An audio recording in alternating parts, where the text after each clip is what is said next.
Hi everyone, you're welcome back to Esther channel.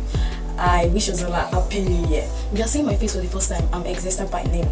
I really appreciate you for clicking on this video, and please do it to like this video, subscribe to this channel. I promise you it's gonna be an edifying one. On today's video, we'll be talking about the list of 3 critical things to effectively work on. This year we are doing better by God's grace. The list of 3 critical things to effectively work on. I believe by now we have penned down our resolution for the year, we have written down our goals, but so I think we did the same thing last year, and unfortunately some of us, we couldn't fulfill some part of the goal due to some stumbling blocks unknown to us, I believe. So this year I want us to be more intentional and resilient about our goals. The common saying that it is insanity to keep doing the same thing over and over and expecting different results. If you want a different result, you should do something different this year. You should do better this year, and I believe you can do that. I trust every one of us. And by now you should have reviewed your past mistakes, your errors in the previous years. I think by now we should have noted them, highlighted them, and try our best to avoid them by all means this year. So we can move on to the list of the dominant factors we need to work on in our new year. The first one I want us to work on is our spiritual life. Your spiritual life is one of the dominant factors in every aspect of life, because if you are getting it right there, it is very important for you to get it right in other areas. So your spiritual life, I don't want you to just keep going, managing, surviving or sustaining, but I want us to grow as well. Growth is very important when talking about spiritual growth. There is nothing you can compare with growth. So, and that is the true image of Christ. That is our main essence of living. So our spiritual growth is very, very important, and I want us to work on. And you should know that if you are doing better, you can still do better, I believe.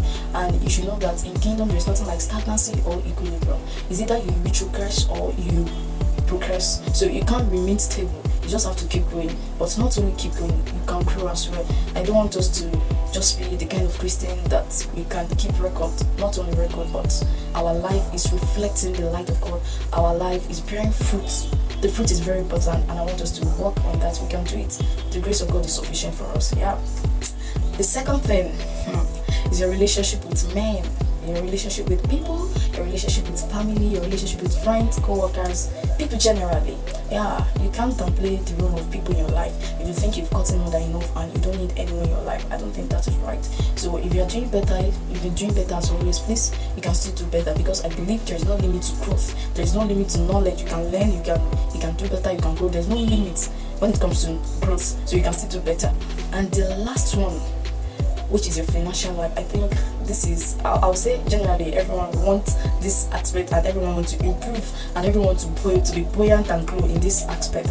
But do you believe that last year I had in this area, and by God's grace I believe I'll be doing better this year? And if you think you're not an earner yet, you don't have a source of income, you're not a working class yet, but you have someone you bank on, probably your parent, as a source of income. You bank on some people, probably your parent as a source of income. So if you are not an earner yet, well, at least you are a good spender. I know everyone loves to spend, including me. Everyone wants to spend. So, and when it comes to financial status, it is not, most people believe that it is about the source of income, like your inflow, what you earn, not necessarily what you earn. If you are earning a huge amount of money and you cannot manage it, in fact the money will disappear just like a free ball. So money flies. Money is like birds, they fly. If you cannot keep them or manage them, they will fly away. So it's very important to know how to manage our money. So fiscal management is very, very, very important, and this is the aspect where I think most of us are not getting right. We spend more than our budget. We don't even have budget. We don't have budget. We spend unnecessarily. We buy what we don't need. We buy what instead of need. And I'm begging you by all means and at all costs, please avoid anything that has to do with debt, loan. Don't worry, I'll give you free interest. No interest. Please avoid debt. If you want your growth in this regarding financial life, please avoid anything that has to do with debt or loan. If you cannot afford it yet, you can save up, and don't forget to save up. Just try and save up and avoid unnecessary spending. I believe you can do better, and if you can work on all these 3 things I've mentioned, I believe by the end of the year we should have a fulfilled year and an exciting one.